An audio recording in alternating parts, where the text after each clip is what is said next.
Be good, Dr. Gwen.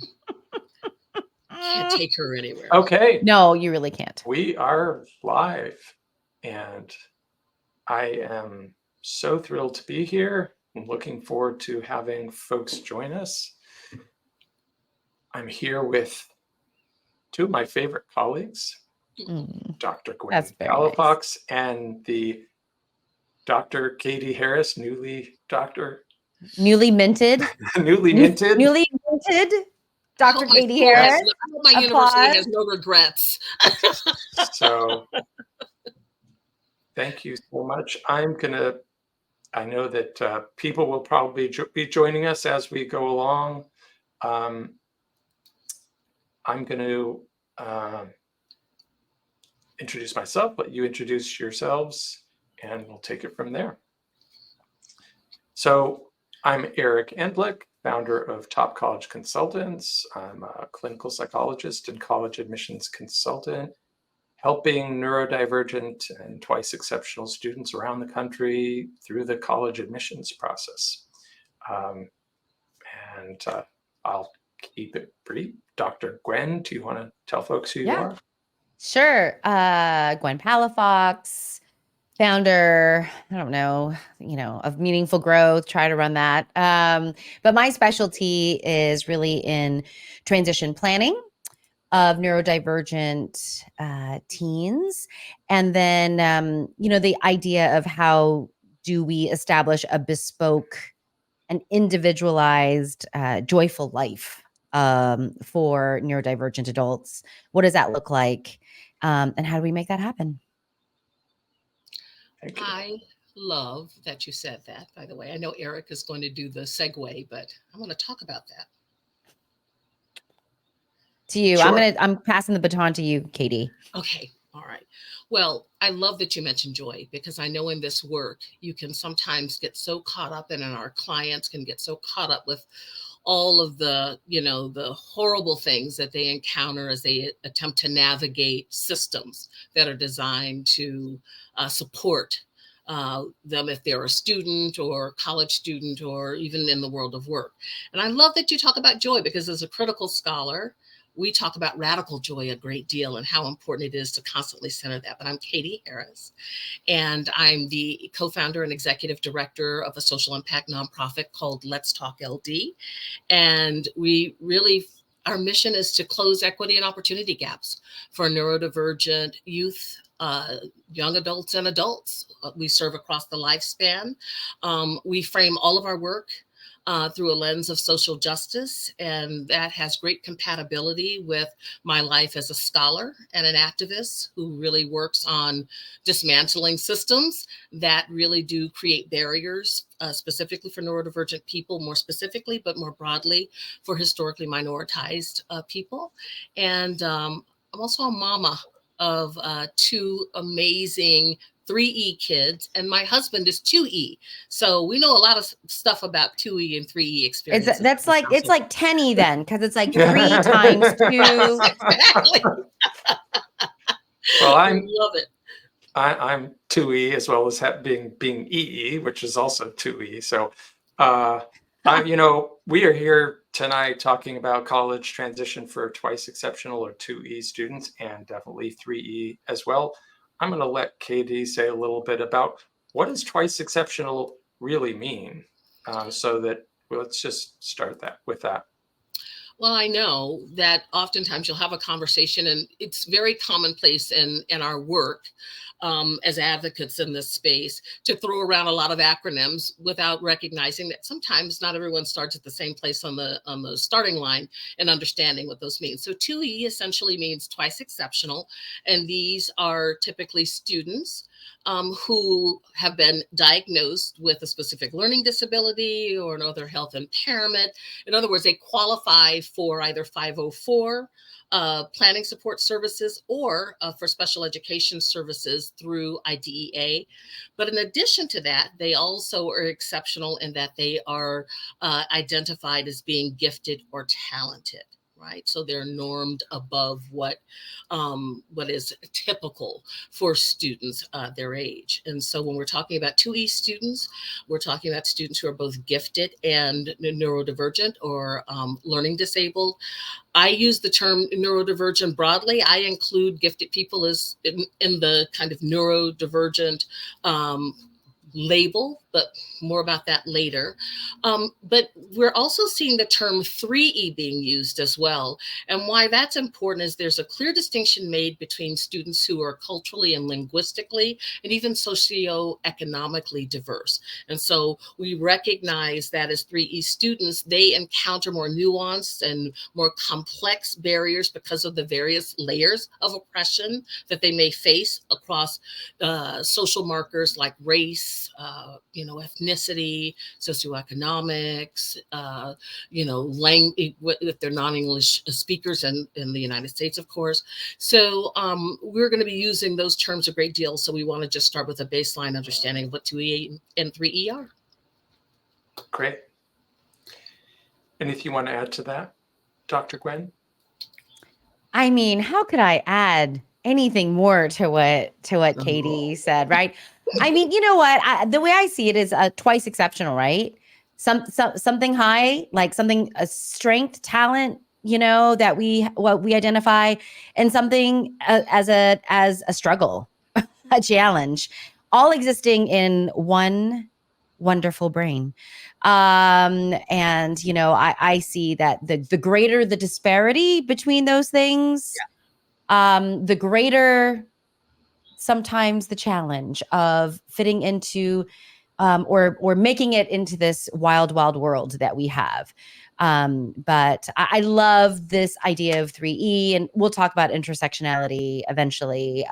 But really, we are talking about identity, and identity markers, and that we are not just one thing, right? And so we are really trying to capture, I think, all the complexities of a human and their lived experiences. Thank you. And since you mentioned challenge, why don't we just jump right into what are some of the unique challenges and opportunities for twice exceptional students in the college transition? And I'll just jump in with a couple of challenges that I've seen or patterns that I've seen with 2E students. And that is prior to college, because I mostly working with high school students on the college admissions process. What I see a lot is kind of things being too far in one direction or the other with their twice exceptionality. So being gifted and being often academically capable, sometimes there's a situation where, say, a school district says, look at this kid, they're getting straight A's. They don't need any extra supports. They don't need a 504 plan. They don't need an IEP. They're doing great. Not seeing all of the challenges that happen behind the scenes, the social challenges, emotional challenges that might be there, executive function challenges.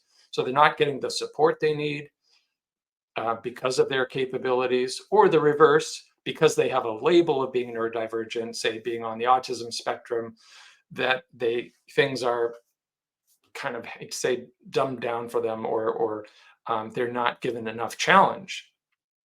I had a student I worked with a few years ago where the school said they thought that she shouldn't take the diploma, that she should stay in the school district under special education.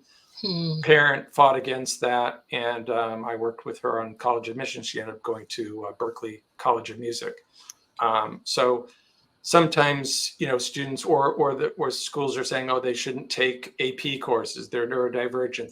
They should stay in the college prep track and not take the more challenging courses. So there's a couple of challenges I see in terms of interfacing with the systems outside. But I'd like to hear from the two of you what other challenges and opportunities you see. I would love to jump into this particular point, because a lot of my work really focuses I serve broadly, but I do spend a considerable amount of time, just because of lived experience, working a great deal with 3E students. And what we've discovered is that, and the research bears it out, students of color are disproportionately over-identified for special education, and they're notably under-identified for gifted programs.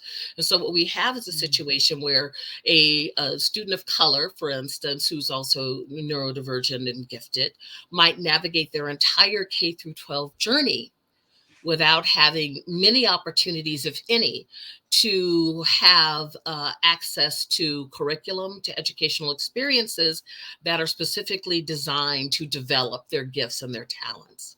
So even if they've been tested and it's been determined that they are, intellectually or cognitively gifted, oftentimes because of ableism, because of the presence of the neurodivergence, or because of racism, those students are not presented with opportunities to be able to access a curriculum that is enriched to, again, develop those gifts, but also concurrently support areas of academic challenge.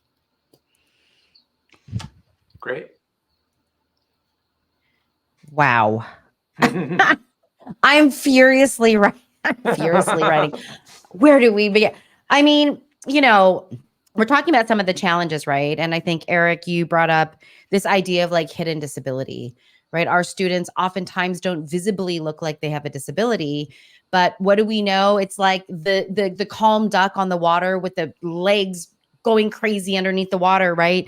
That the amount of effort, the difficulty in regulation of their nervous systems, of their arousal systems, of social pressures, social vigilance, social anxieties.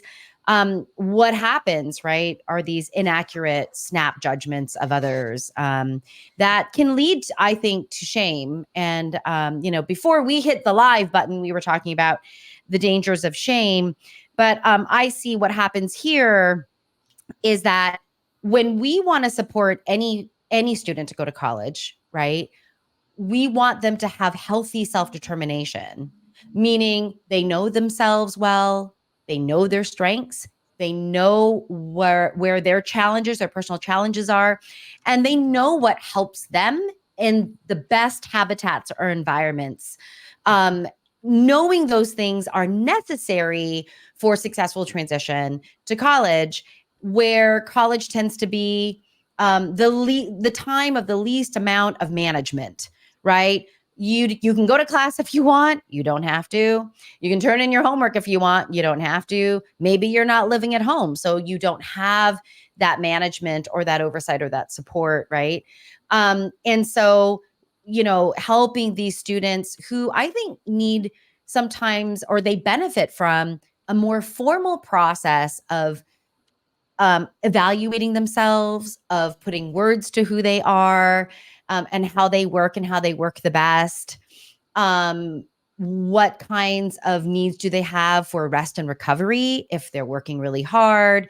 These are the pieces that I find when we don't think about these ahead of time and we don't empower students with tools in these areas, that transition can be tough. And for 2E students, because they tend to bamboozle people, meaning highly intelligent, usually highly verbal, students, people think, well, if you're obviously very bright, you can't also have a disability, right? So the need for self-advocacy and self-determination become really, really important. And I will say, we're talking about the challenges, but when we can lean into the talents and strengths of these students and we find the right place for them, that is where we see thriving. And that is where we see this amazing young person find their place of significance. And they are unstoppable in those places. So, understanding their talents and strengths and how they thrive really, I think, is critical in helping them discover that, which I think is what college is really all about, right? Yeah, I love that you said that, Gwen, because the identity piece, and the mental health piece are so huge. And I think that, we're so accustomed as parents. I'm a parent of, 2 neurodivergent children. So I understand how you prioritize academic intervention, academic supports. What is lost during that K through 12 journey are the mental health supports and the really Yeah. important identity work that absolutely is critically important to building a foundation towards effective self-determination. That Yep. self-efficacy piece is a huge, huge piece. And what we typically find, and again, the research is very, very clear that students have very little opportunity to participate in their educational and their transition planning. Yeah. Even though the research is very clear that you have stronger, more effective, more positive outcomes, it's almost commensurate with how involved the student is in their educational and their transition planning. And this is another conversation and another context, because I realize that we don't have a lot of time, but this really speaks into the issue of disclosure when a child is in a K through 12 context, and the importance of helping the child develop a healthy sense of who they are. Most importantly, to your point, Gwen, their gifts, they're Yep. talented, so that they can circumnavigate around areas of challenge, knowing that they are anchored to a really strong understanding of what they do really, really well. Yeah. Yeah. You know what I really like? If we could, because I can't help myself as a psychologist, we'd like to do this. Which is, let's get really nitpicky on words, right? Because words matter. Which is this difference between self-efficacy and self-esteem. And Katie, you brought up self-efficacy. And so we see self-efficacy, right, as like believing in my abilities to impact my life in a positive way, to manage my life, versus self-esteem. What do I believe about myself?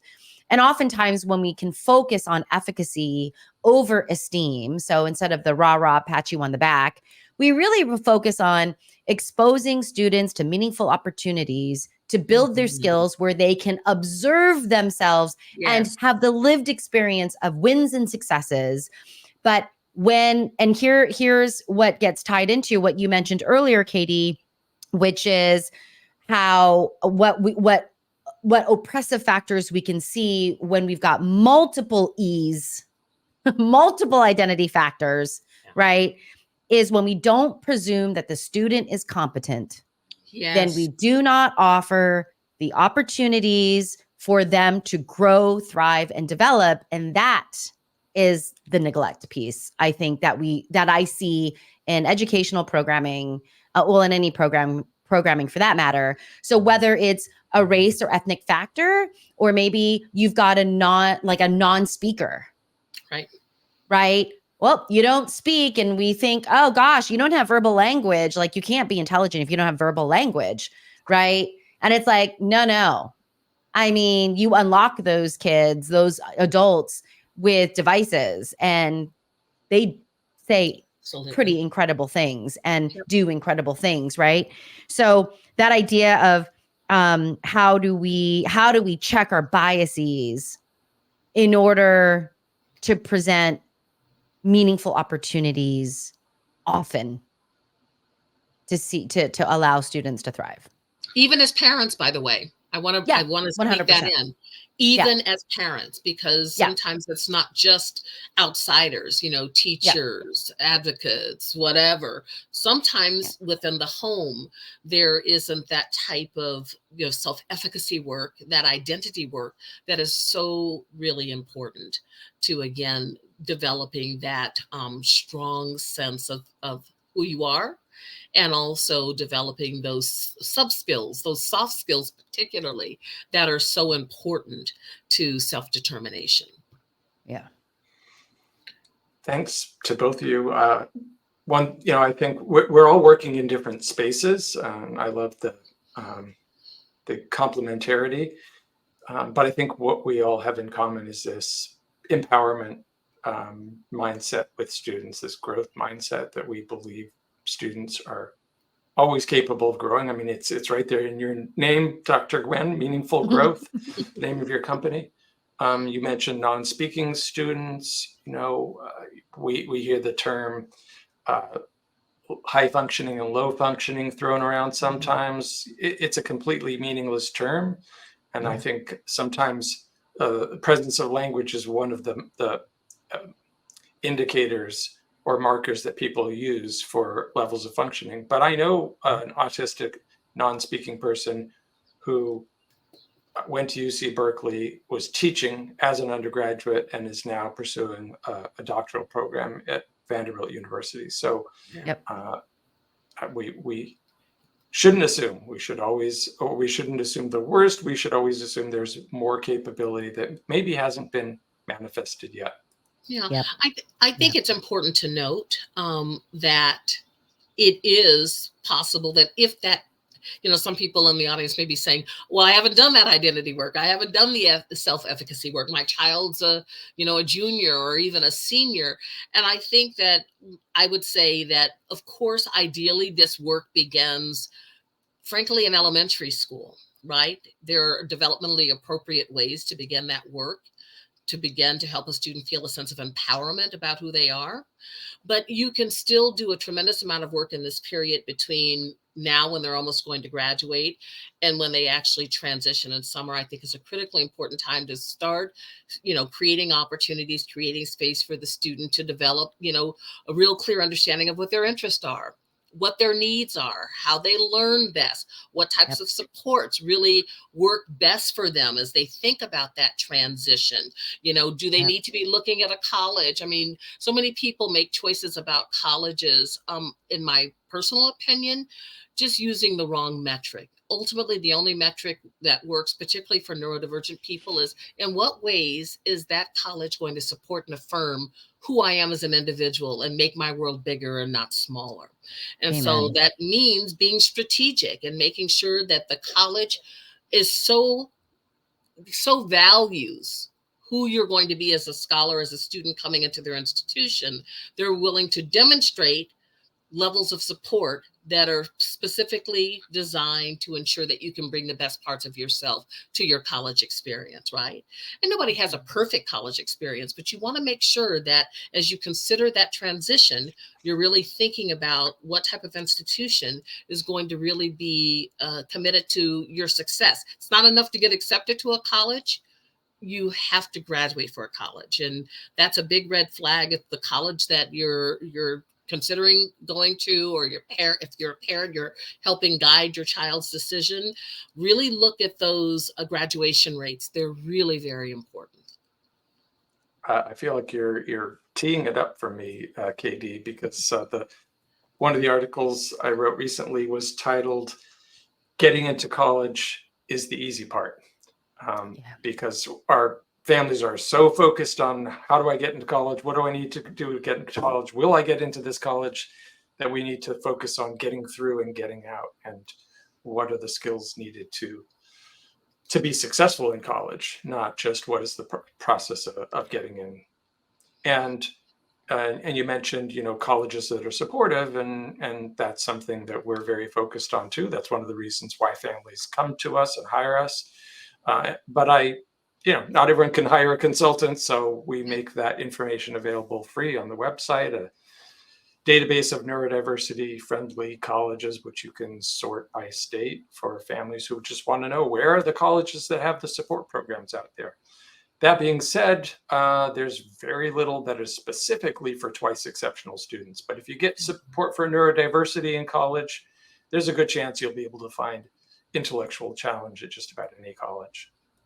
I think you really stepped into something that's so important. And I love them reading the comments, and I see that Dr. Tapia is in the audience. I love that we have autistic researchers. This is a growing body of researchers that exists within the research community. There are still challenges. Ableism exists. The academy is a very difficult place for a lot of people who are historically marginalized, but nothing is really going to fundamentally change in terms of these systems that make it so difficult for historically minoritized people to, navigate these spaces until we have more inclusive researchers. So we need more autistic researchers. We need more ADHD researchers. We need, researchers of color.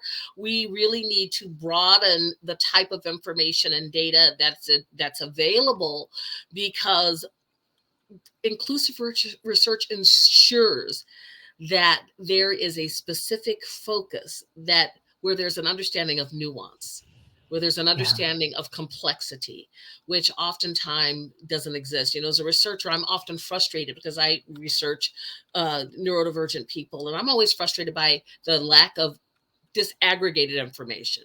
Like, there'll be a big, government study on, for instance, or data on students with disabilities, and they won't separate out what type of disabilities. Well, people with physical disabilities navigate the world very differently than people who are on the autism spectrum with ADHD, who exist across multiple layers of oppression. So it's really very important to understand that nuance. So we do need more researchers like Dr. Tapia. I hope I'm not mispronouncing your name.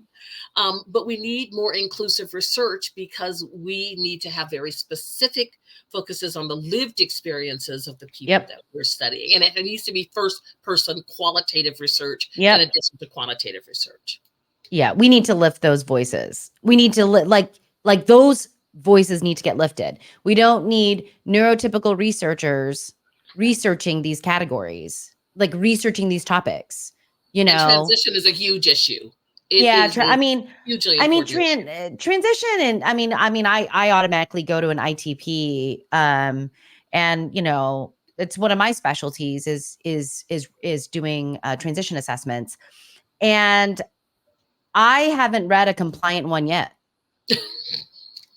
I haven't read a compliant ITP in 2024. Yeah. Just they're all Dr. Dr. Tapia. I think it's Tapia. Tapia? Yes. Yes, I apologize if I don't know a way to sort of unmute, and there's a way to add people to the stage, but I would need your email address to add you to the stage, Dr. Tapia. But you are welcome to post other things in the chat. So thank you for your thoughts on this subject. And as you can see, we are all proponents of authentic representation or participatory research, where the research is reflected by the researchers. Yeah. Right? Yeah. We don't want to be, I don't want to be. We don't want to be back in a DSM. Oh, sorry. To women, or have people, I don't know what the term would be for neurotypical people, explaining to neurodivergent people about themselves. I was on so I'm neurodivergent too. I often forget to mention that. I'm I suppose, 2E student, although I don't think the term existed back when I was in school. Yeah. And I was on a stage once, and I used the term autistic person because I prefer identity first language myself. And when I walked off the stage, another speaker said to me, oh, that was really good what you said, but it's person with autism, not autistic person. I'm like, really? You as a neurotypical person is going to tell me what kind of terminology I should use to describe myself? Wow. Eric, you raise a really important question, and that is, again, and I know Gwen we're going to really dig a little bit deep into intersectionality, but the whole question of language is so important. And language is political, language is social, language is cultural, but part of that identity work includes really making very specific decisions about your preferences. That has to be 100%. part of the work, and to be seen and to be heard, you need to ensure that you feel a sense of empowerment about identifying who you are without a neurotypical person saying, oh, no, this is the way it's supposed to be. Unacceptable. Yep. That raises another point, right, Katie, which is the person that we want to advocate who is already burdened with figuring out how to be in the world. There's even more responsibility for advocacy that gets placed on them. And unfortunately, that's the way it is, because only the person can advocate for themselves. But, so much of the work when we support students is, how do we ease this for you? How do we build these skills? How do we give you some tools? How do we help get you some more support so that we can ease this piece of the work just in being seen? So often so many of my clients work really, really hard to advocate and be seen, all to be squashed over and over again. And they really have developed, some learned helplessness about, reasonably so, right?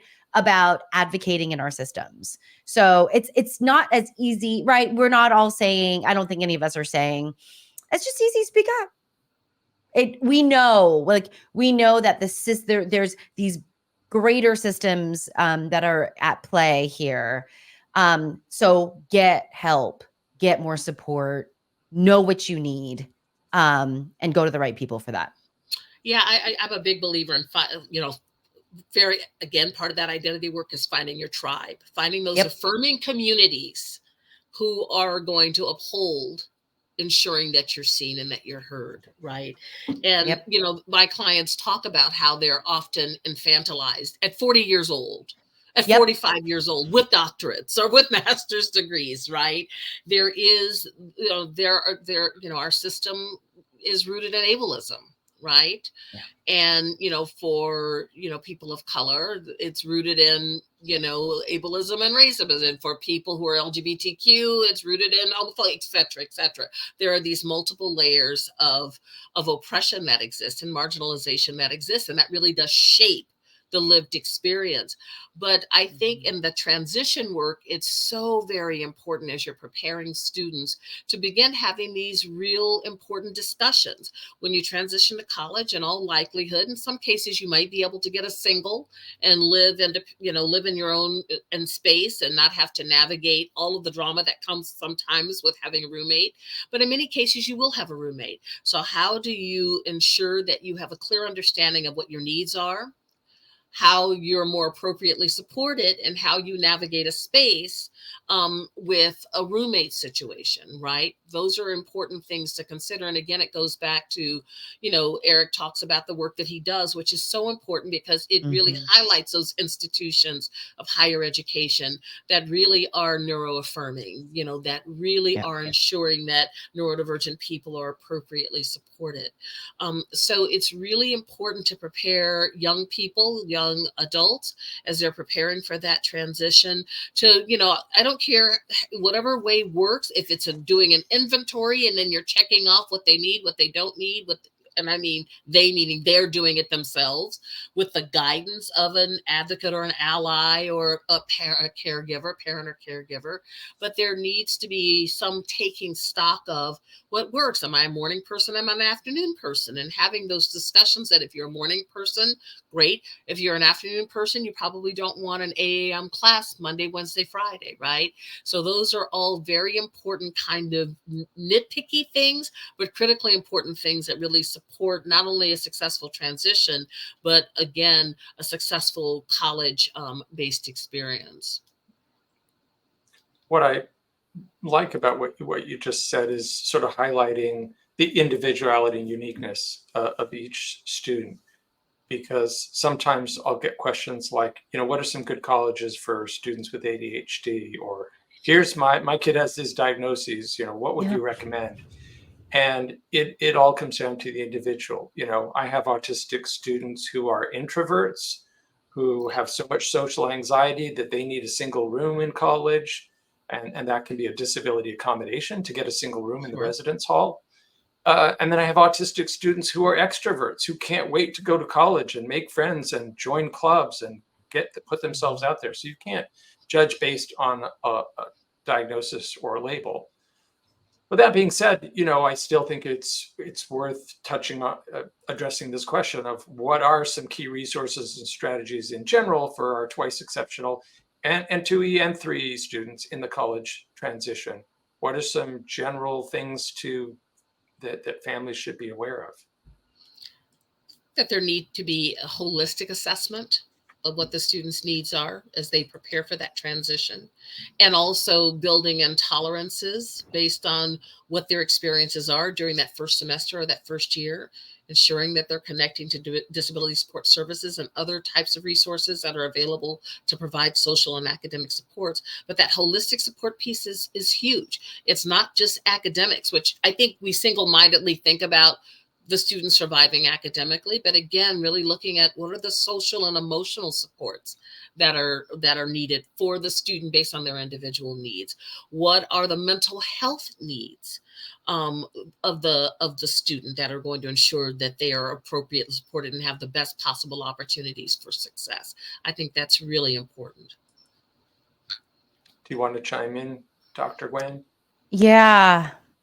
I love everything that Katie said. I would say if to know those things before you leave for college would be ideal, because and to educate yourself on what are the actual accommodations that are awarded at the college level, which then you need to kind of understand the law changes, right? Because Yeah. for a lot of students who are supported under an IEP, hence under the IDEA, you can have 45 accommodations. But when you get to college, you now fall under ADA and you have about 3. I'm being a little bit, I'm exaggerating just a little bit, but they're not nearly as much. They're not nearly as many. Um, and for you to understand what your support needs are before you make that move, and to queue those up before you make that move, is really, I think, really important. And back to, how do you thrive? What is your habitat for thriving? What are Mhm. your requirements for rest and recovery so that you can Yes. sustain a high level or a productive level of output, I would say. And I would even go as far as to say, what's your sensory system? What are your sensory preferences and sensory profile like? Including interoception, meaning like the cues from your body. Yep. Because so like uh back to the idea of high functioning, low functioning, and why we've ditched these labels, right? Is my Caltech student who is Mensa level and an award winner, are they high functioning if they can't wake themselves up, can't do their homework, and need their parent to bring them food every day? Right. So what, just because we can meet the academic maybe demands, or we have the intellectual capacity for the demands, what are the other types of college readiness factors that are at play that have nothing to do with academia? Is what I would say to really focus on. And I know that Eric has some really great resources on college Yeah. readiness and what exactly does it mean to be college ready? Yeah, one of the things, I say so often is, to distinguish between being college capable and college ready. And I think you were kind of Yeah. Mm. Yeah. hinting at that, Gwen. Yeah. So Yep. if you're looking at a high school student and they are thriving in high school, and of course, if you're twice exceptional, if you're gifted, there's a good chance, not always, but you might be getting straight A's in high school. You might be acing the SAT or ACT without any test prep at all. Not to say that all gifted students are getting good grades. There's often all kinds of mental health or other issues that Absolutely. interfere. But if you're in challenging courses, AP courses, honors courses, dual enrollment, community college courses while you're a high school student, then you may well be capable of going to Caltech or thriving academically in a college. But can you feed yourself? Can you get yourself up in the morning? Can you structure your day and get your assignments done? Can you live with a roommate, self-advocate with the professor? There's all of these other skills involved in being independent in order to be college ready. If by college we mean moving out of your family's home and living at college. Of course, there's always the option to stay at home and go to community college and break that transition down, which is a perfectly valid option.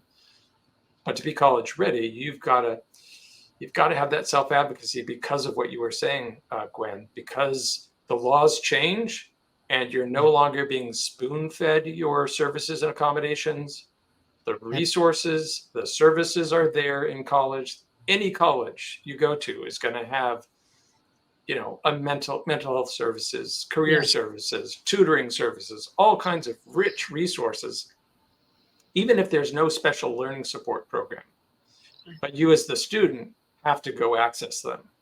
The tutoring center is not going to come to your dorm room door and say, hey, we understand you're struggling in biology. We're here to help. You got to make an appointment or show up there. Could I expand that conversation a little bit more? Because I want to, it's not quite a pushback, but it's a very specific conversation about the living arrangements versus what is compatible with what the needs of the student are. And I'll speak because I have permission from my children to speak because they're also advocates about their experiences. Both my children went to just hyper competitive school, one a private research institution, one a private liberal arts college.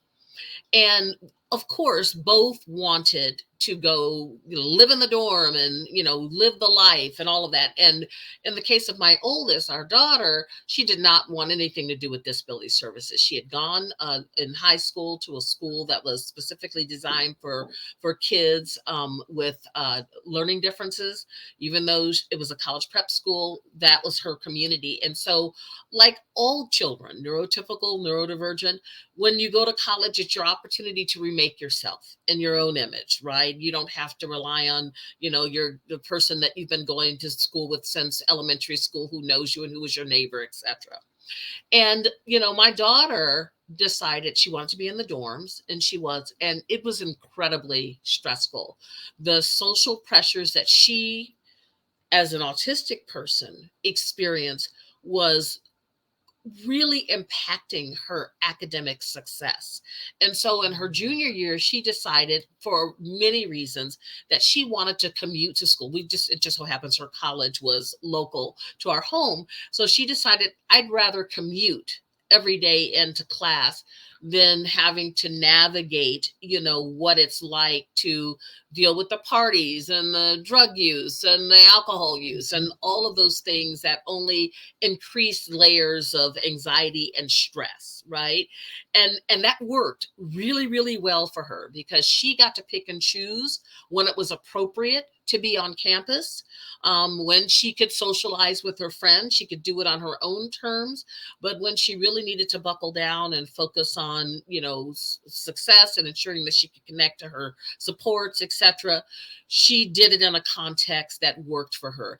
And so I just want to encourage not only parents, but people who are providing supports and services and supporting that transition, and maybe even providing supports when the young person is in college, to understand that sometimes you just need to reassess. Sometimes you make decisions for a freshman and conditions may change, circumstances may change, and the young adult may decide, this isn't working for me, I need something different contextually. And so being open to the possibilities of all types of different opportunities. And I couldn't agree with you more, Eric, that sometimes that also means before they even make a transition to a four-year institution, that they spend a year or two, or they take a gap year, really shoring up those self-determination skills, that self-efficacy. They're doing that identity work so that once they transition, they really are prepared for all of the demands holistically of college life. Absolutely. You can, there's no deadline for college. Yes, there's deadlines for applications are due, but you can go to college at any age. You can go to grad school at any age. You sure can. So a gap year, if often there's this fear, oh, it's going to delay things, or maybe, my kid won't finish, or I want to, kind of get started and go through this. Well, if you take that year to mature, then there's a better chance you're going to graduate on time, that you're going to be focused and know what you want to study. And if you're not ready, you're probably going to end up either dropping out or taking a leave of absence. Right. So why not go when you're really ready? Eric, I wanted to mention this earlier when Dr. Gwen was speaking, but I am a huge proponent of practice, right? Kids get so little opportunities during their K through 12 opportunity, their journey, to really kind of exercise that muscle. We know how it works. When you're exercising and you're getting fit, you have to build habits, right? It has to be incremental. You just don't jump in both feet and all of a sudden you're like, Popeye, filled with muscles, and, you've shed all of your body fat, right? You have to work your way up to it. And that's why transition should theoretically, well, not even theoretically, it should start as early as elementary school. There are developmentally appropriate things you can do, similar to what we've all three talked about around identity and, self-advocacy and self-efficacy and learning to be an effective advocate. But creating those spaces, even if you only have the summer before the young adult is going to transition to college, use that summer productively as opportunities for instance, I'm a huge advocate for all of my students that I advise. I do college coaching on a very small scale. um, you really have to say, okay, here are your assignments for the day. I want you to call the Disability Support Services office, and I want you to call 5 colleges that you're interested in, and I want you to find out what type of supports and services are available to them. And I know for many of our neurodivergent young people, they're just mortified by using the phone, but you've got to be able to build those skills. Go on school tours and make sure that you discuss in advance. We did this, my husband and I, with our children. We picked one question, just one question that you're going to pose during the college tour, just to get comfortable and get that practice and being able to ask a question that may be interesting to the young person. Creating those opportunities to engage in independent living and to exercise some of those skills, particularly the soft skills that are going to be so critically important to college success, I think are really very important. And the more practice a young person has, the more effectively, the more successful they're going to be in college. That's great. It's wonderful that you've found ways to help kids work on those skills so early. I'm usually, they're not approaching me till they're in high school or almost in high school.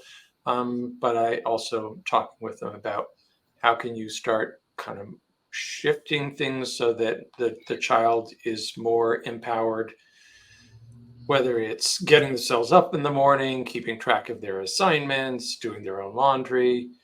It doesn't happen overnight. Making their own appointments for doctors, for counselors.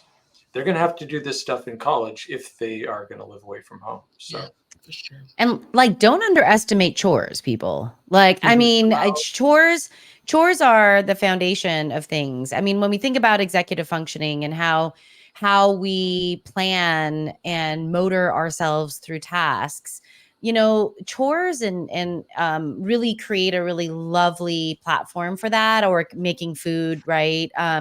Create a really lovely platform for that.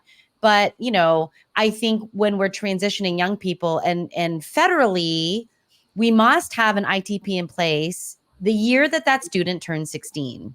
You can do it earlier, but you must have an ITP in place when that student turns 16, the year that they do, in order to stay federally compliant, right, under IDEA. But I think sometimes what I see is we haven't really thought about shifting or giving back agency and responsibility to our young people. So, a lot of times as parents, we're the boss, and our kids are our assistants. When does that flip? When does your kid become the boss and now you're the assistant and support? I know that's kind of reductionistic, but I think it helps people go, oh, but that's got to happen in high school at some point at the latest. But yeah, I agree with KD. You can work on so many of these skills with chores and age appropriate, developmentally appropriate chores, because when you can take care of yourself and feed yourself and manage yourself, that tends to reduce anxiety in the transition when you leave your home, because now you can focus on being in a new place, adjusting to new demands versus I've never fed myself. I've never done my laundry. I don't even know how to think about waking up, right? Those things really, I think you can really give opportunities for your kids to do before they leave. It's so important that building habits that kind of and that really is kind of the foundation for metacognition, right? We know those metacognitive skills are so important to self-determination. You don't know what you don't know, and if you're not presented with opportunities to navigate and to develop. Look, I'm a big my kids will tell you, even as adults, I'm constantly harping on them about making their bed properly, right? And my son lives independently. It's like, did you make your bed right today? Or did you just pull the cover up? Or if we're on FaceTime and I see the bed hasn't been made, I start to nag, because it's those process-oriented tasks that really help us to develop habits, right? Really good habits around all kinds of things. Studying, getting to class on time, taking your medication, etc. Yeah, I think there's routines some are books on. everything. Yep. I think there's a book on getting organized that specifically references making your bed in the morning. Yeah, it's like, isn't it by that army colonel? Yes. It's like, yes. Could be. It's like an army or a military colonel or something about making making your bed make your bed in the morning. Yeah. Yeah. And he says that when you wake up in the morning, if you first thing you do is make your bed, you've accomplished something that day. Yeah. Yes. You've accomplished. And it sounds so silly, but it is so true. It really, really is. I'll go back and write something on my task list just to check it off for the satisfaction of that accomplishment. So I can really relate to that. Gwen, you were talking about sort of flipping the responsibility from the parent to the child. I think sometimes parents figure, well, when they go to college, they're going to have to start doing it. And I think that is not the time, when you've just written this massive check and sent them off for the first time. That is not the time to try this stuff for the first time when they're also transitioning into college level academics. You want to get that stuff worked out while they're still in high school, whether it's making your own appointments or, getting yourself up in the morning, so that when you get to college, that's already you already have that under your belt.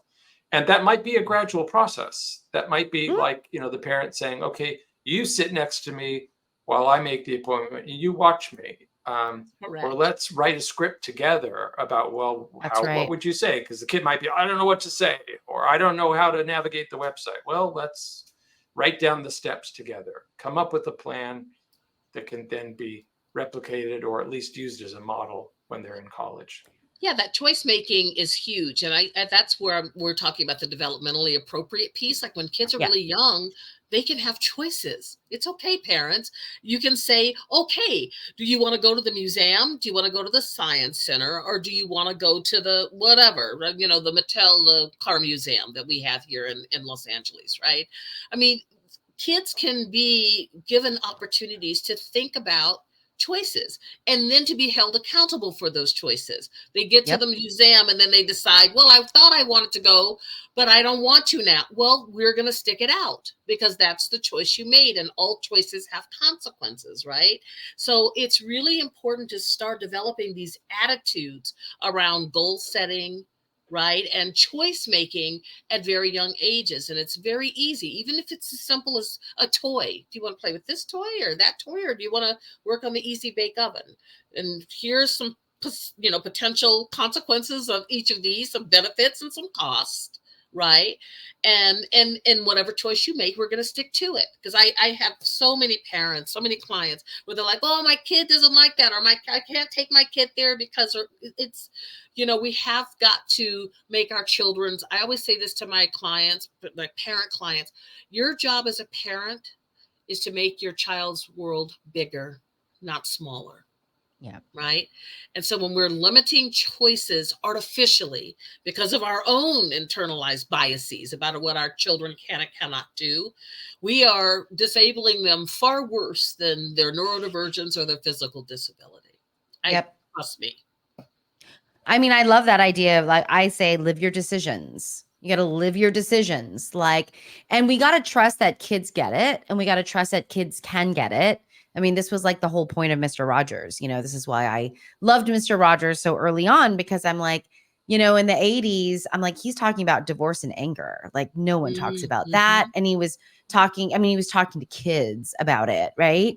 And there was this idea that you can handle this. Like you've got this. And obviously parents, you get the developmental level of your kids, and you would never expose them to something that would be harmful or risky in a way that, would cause harm. Right.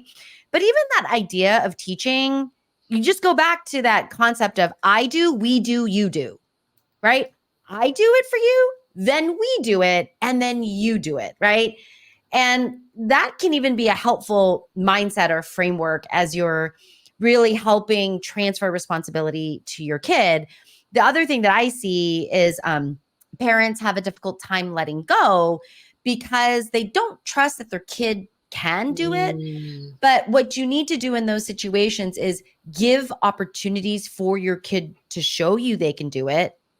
And then when you see your kid be able to do it, right, then you can back up and let go more because you're letting go to something. So that is obviously a gradual process, but it really does start with intention of opportunities for meaningful practice. Must.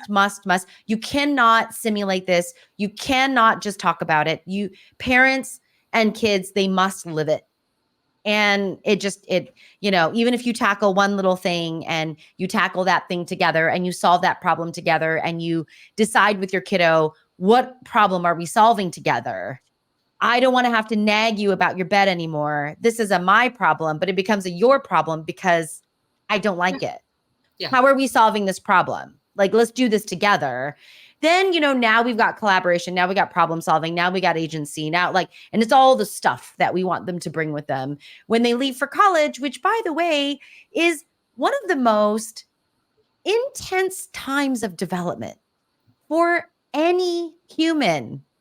Is a very, very vulnerable time. This transition to college, this kind of later adolescence time is a difficult, intense time in general for young people.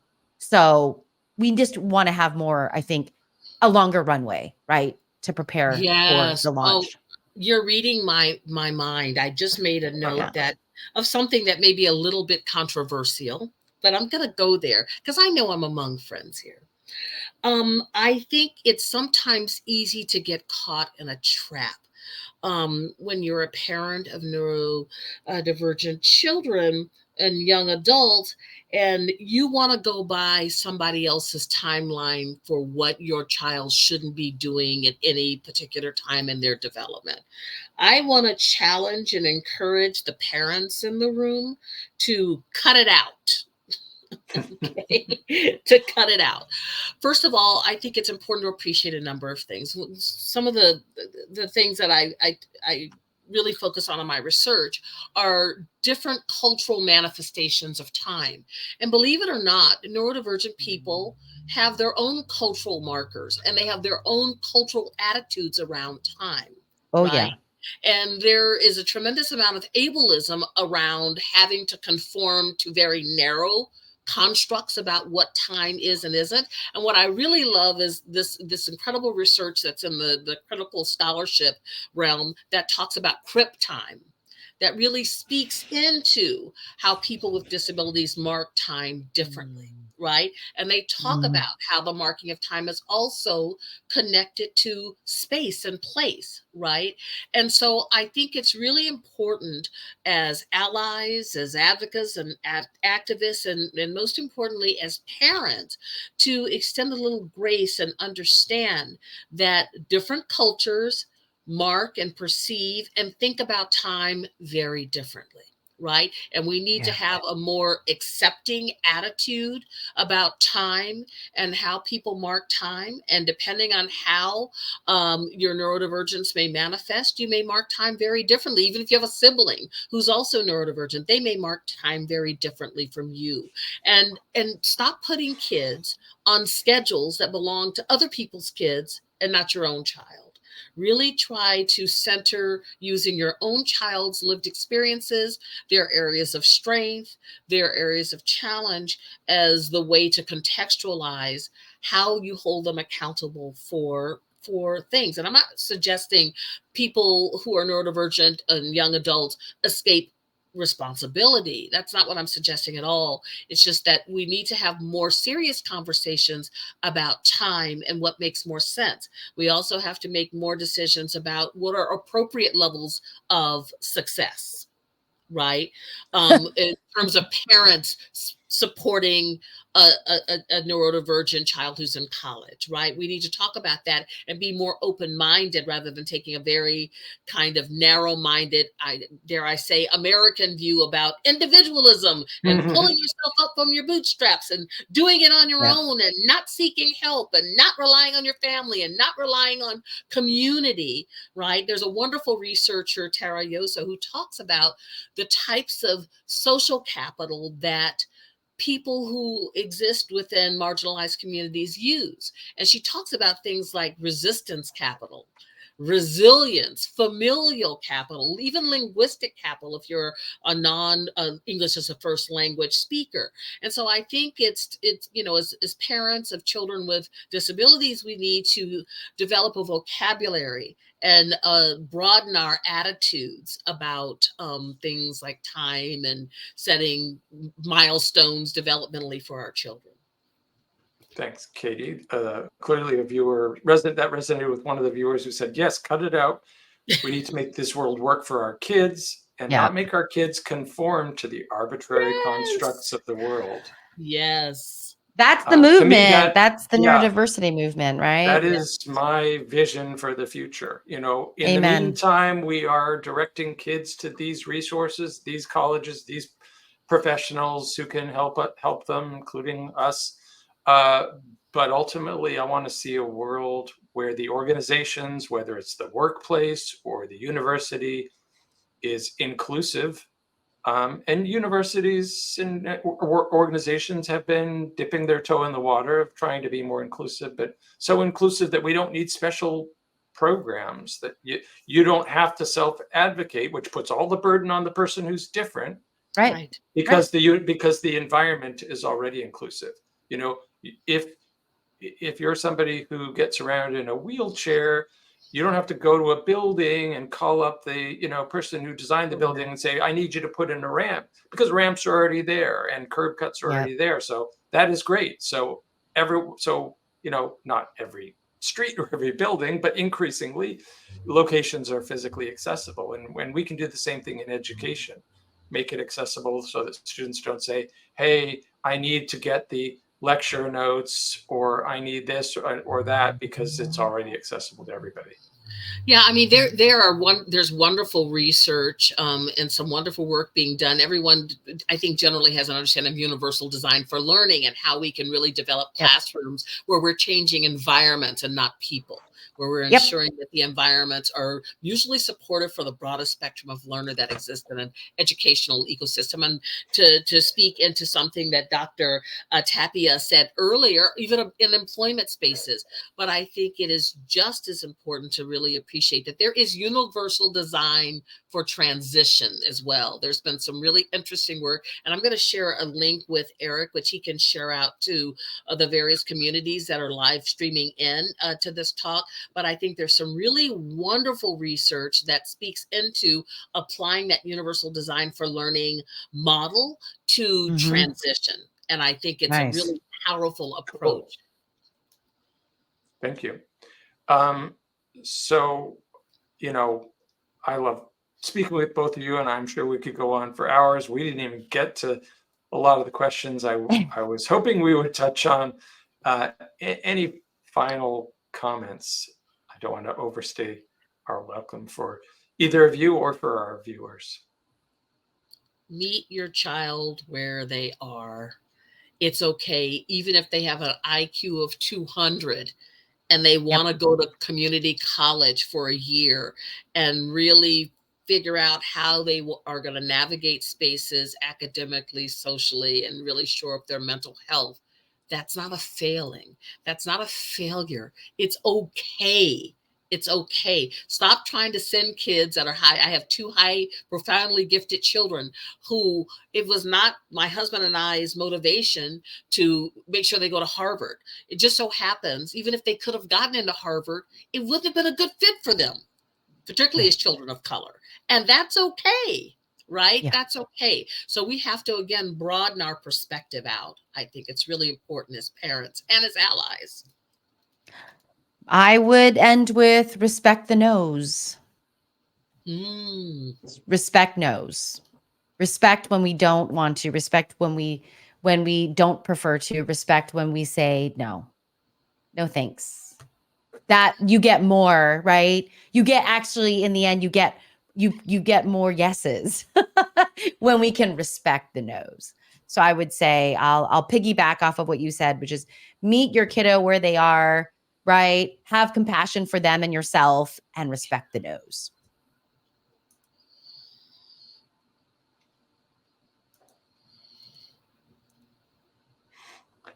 Thank you. Thanks to both of you, and thanks for everyone who tuned in.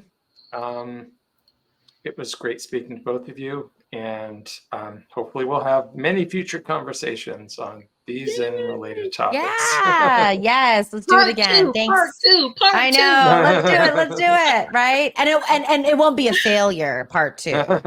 You know how movies have that sequel. Oh, right. They're never good. The sequel will be better than the original. That's true. But we need to make sure that we can figure out getting the audience, because I would really love to hear. And I'm hoping that